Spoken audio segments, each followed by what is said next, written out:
वसुंधरा शक्ती news, आपले हक्काचे news channel. नमस्कार, मी सुप्रिया तोडकर, वसुंधरा शक्ती न्यूज चॅनल मध्ये आपले सहर्ष स्वागत। पाहूया आजच्या ठळक बातम्या। इचलकरंजी पुरवठा अधिकारीपदी श्रीमती रुपाली सूर्यवंशी रुजू, विठ्ठल चोपडेंच्या प्रयत्नांना यश।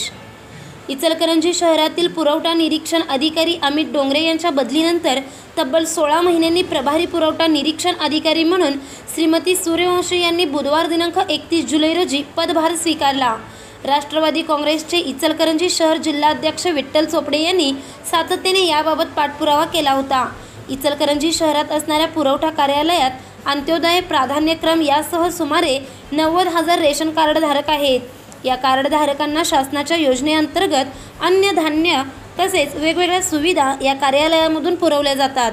मार्च 2023 मध्ये या ठिकाणी असणारे पुरवठा निरीक्षण अधिकारी अमित डोंगरे यांची बदली झाल्यानंतर या ठिकाणी नवीन पुरवठा निरीक्षण अधिकारी उपलब्ध नसल्याने अन्नधान्य सोबतच इतरही विविध शासकीय कामांसाठी नागरिकांना अडचणींना सामोरे जावे लागत होते। 2022 मध्ये नवीन आकृतीबंध तयार होताना येथील कार्यालयाची सर्व पदे रद्द झाल्याने या कार्यालयाच्या अस्तित्वाचाच प्रश्न निर्माण झालेला आहे।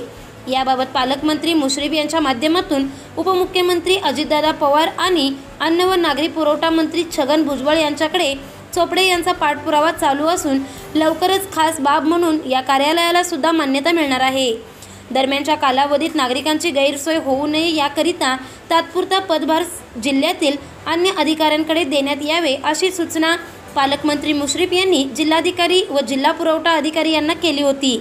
त्यानुसार श्रीमती रुपाली सूर्यवंशी यांच्याकडे इचलकरंजीतील पुरवठा कार्यालयाचा पदभार देण्याचा आदेश करण्यात आला आहे। शक्ती न्यूज यूट्यूब चॅनेलला सबस्क्राइब करा आणि परिसरातील ताज्या घडामोडी सर्वात आधी बघण्यासाठी बेल आयकॉनला क्लिक करा।